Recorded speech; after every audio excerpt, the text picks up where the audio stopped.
Bismillahirrahmanirrahim. Assalamualaikum warahmatullahi wabarakatuh. Jumpa lagi teman-teman di channel ini, channel Zul dan Dina. Seperti biasa kita akan berbagi sesuatu yang menurut kami bermanfaat kepada teman-teman. Dan pada kesempatan ini kami akan mengurai atau mengulas soal manajemen keuangan. Namun sebelum itu kami akan menyampaikan bagaimana alur dari video ini.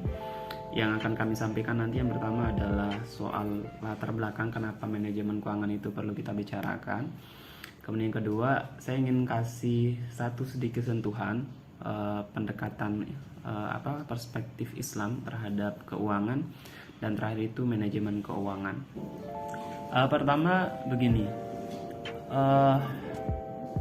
menurut pengamatan saya, banyak di antara kita ini tidak punya gairah untuk membicarakan uang. Ini bagi saya agak aneh, disebabkan karena antara kita dengan uang itu nggak bisa lepas. Dalam arti soal uang itu sangat dekat dengan kehidupan sehari-hari kita. Apa sih yang sebenarnya tidak bisa lepas dari uang, kayak gitu kan pertanyaannya. Mengutip yang disampaikan, saya lupa namanya, Tung Desmuaringin kalau nggak salah namanya. Beliau mengatakan semua di dalam kehidupan kita itu adalah soal uang, katanya begitu. Kemudian kemudian beliau menjelaskan apa maksudnya. Baik yang kita pegang, misalnya handphone yang kita pegang ini dibeli dengan uang. Yang kita pakai, misalnya baju, itu dibeli dengan uang. Tempat kita duduk pun itu dengan uang, kita beli bahan-bahannya dari uang, kayak gitu. Begitu juga dengan rumah dan banyak hal lah yang sebenarnya kita nggak bisa lepas dari persoalan keuangan itu. Namun masalahnya adalah kita tidak pernah membicarakan uang itu kayak apa. Itu salah satu latar belakang kenapa manajemen keuangan itu penting kita bicarakan. Karena begini teman-teman, bisa jadi kemiskinan yang kita alami di Indonesia atau di berbagai daerah, khususnya di Indonesia ini, salah satunya difaktorkan atau disebabkan oleh kemampuan kita dalam mengelola uang, memiliki perencanaan keuangan, atau mengenal uang itu sendiri. Sehingga karena kita tidak mampu mengelola uang itu, kebanyakan kemudian dari uang kita ini menjadi uang yang konsumtif,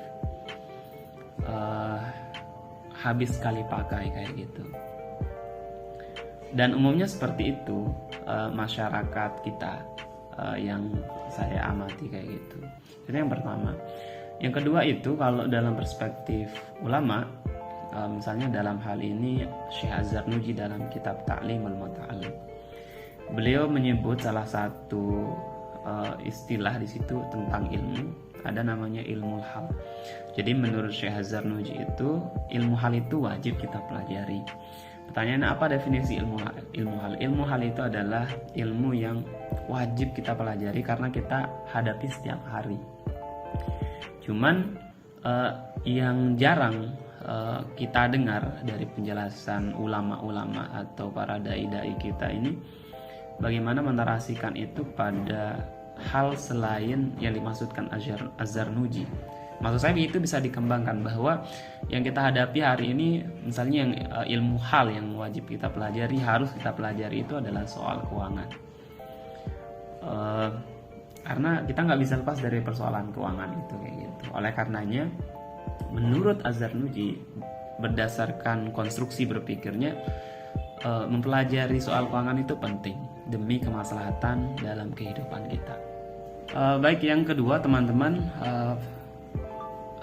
uraian soal perspektif Islam soal uang atau soal yang terkait dengan uang. Tentu ini nggak akan banyak saya bahas karena memang kita akan concern langsung pada bagaimana manajemen keuangan itu. Ini mungkin sekedar sekelumit perspektif Islam tentang keuangan.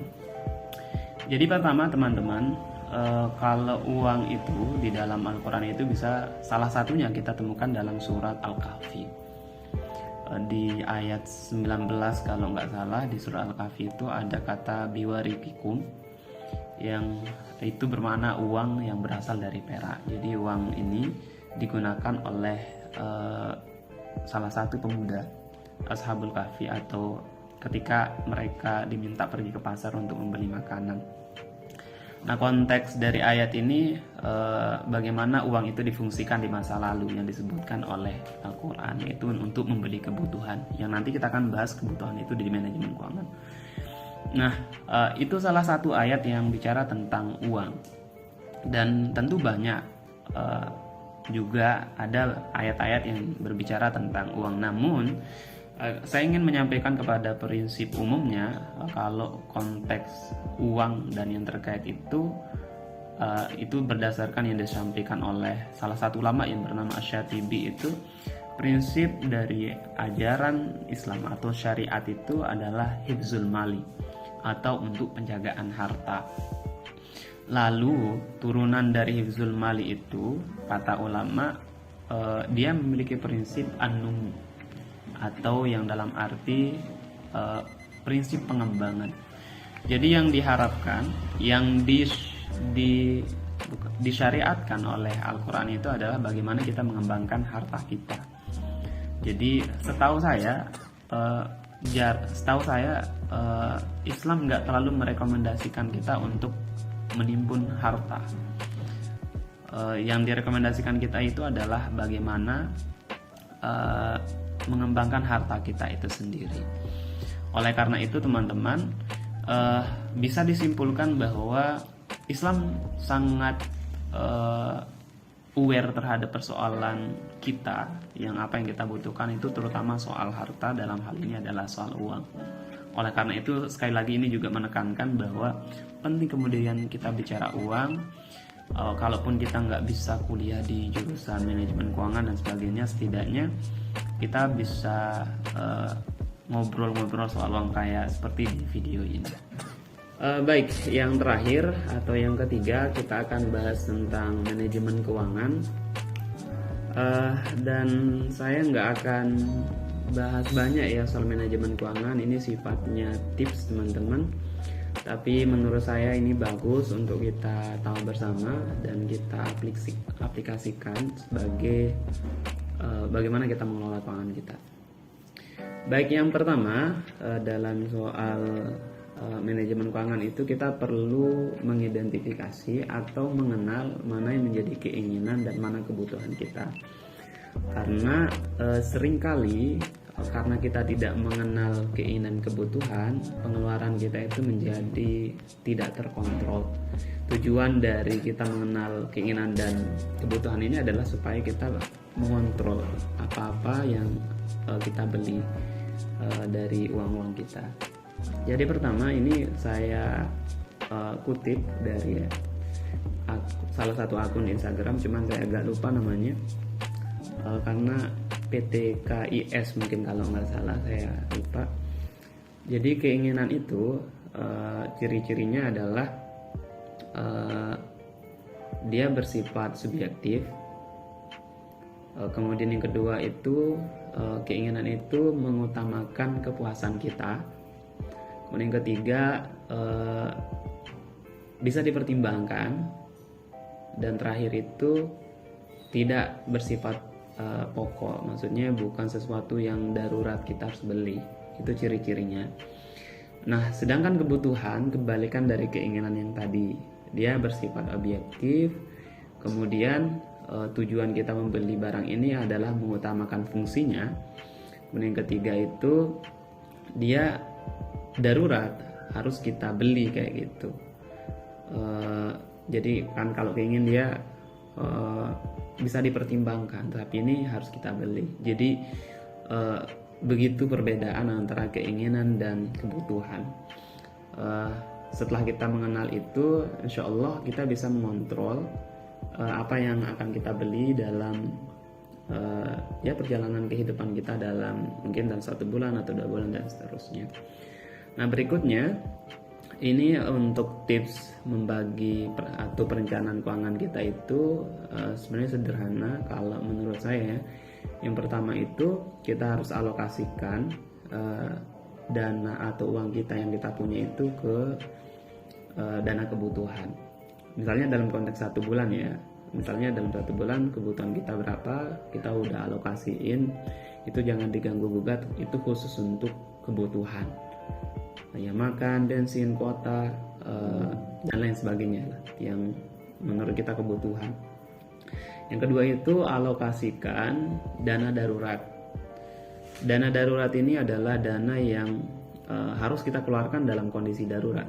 Misal bisa jadi kita sakit, bisa jadi kita tolong seorang teman dan sebagainya, yang tidak mungkin kita mengambil uang kebutuhan itu karena akan mengorbankan diri kita sendiri kayak gitu. Sehingga dana darurat ini penting dialokasikan. Cuma untuk persenannya nanti dihitung-hitung berdasarkan pertimbangan teman-teman. Kemudian yang ketiga itu alokasi dana untuk pengembangan. Ini yang saya kemudian tadi sebutkan di prinsip Islam itu yang an-numu, untuk pengembangan. Jadi atau dalam istilah tulisan Rich Poor Dad karya Robert Kiyosaki itu, bagaimana kita membuat income yang baru, bagaimana kita membuat keran yang baru supaya ada pemasukan tambahan bagi kita kayak gitu. Jadi menurut Kiyosaki, meskipun ini ada yang bilang rumus tradisional ya, kemarin pernah saya diskusi terus disebut seperti itu, tetapi intinya perbedaan orang kaya menurut Kiyosaki itu adalah mereka keran income-nya banyak. Jadi nggak cuma satu sumber mereka dapat dana, tetapi beberapa. Itu menurut Kiyosaki ya. Meskipun nanti ini dapat diperdebatkan, cuman jadi penting sekali lagi tentang bagaimana pengembangan keuangan itu supaya sumber keuangan kita bertambah gitu. Dan yang terakhir ini adalah alokasi kita untuk sedekah. Jadi gitu menurut saya soal bagaimana kita memberikan perencanaan terhadap uang-uang kita. Untuk soal persenan, sebenarnya saya belum saya lupa ingat persenan itu kayak apa, cuman saya pikir itu bisa dipertimbangkan oleh teman-teman sendiri, teman-teman yang ngatur sendiri bagaimana bagusnya. Meskipun dulu pernah saya baca di tulisannya Ipo Santosa, mungkin teman-teman bisa cari di situ. Dan hanya itu yang bisa kami sharing pada kesempatan kali ini teman-teman, semoga bermanfaat. Sampai jumpa lagi di video-video terbaru lainnya, dan kami ucapkan mohon maaf atas segala kekurangan. Demikian, assalamualaikum warahmatullahi wabarakatuh.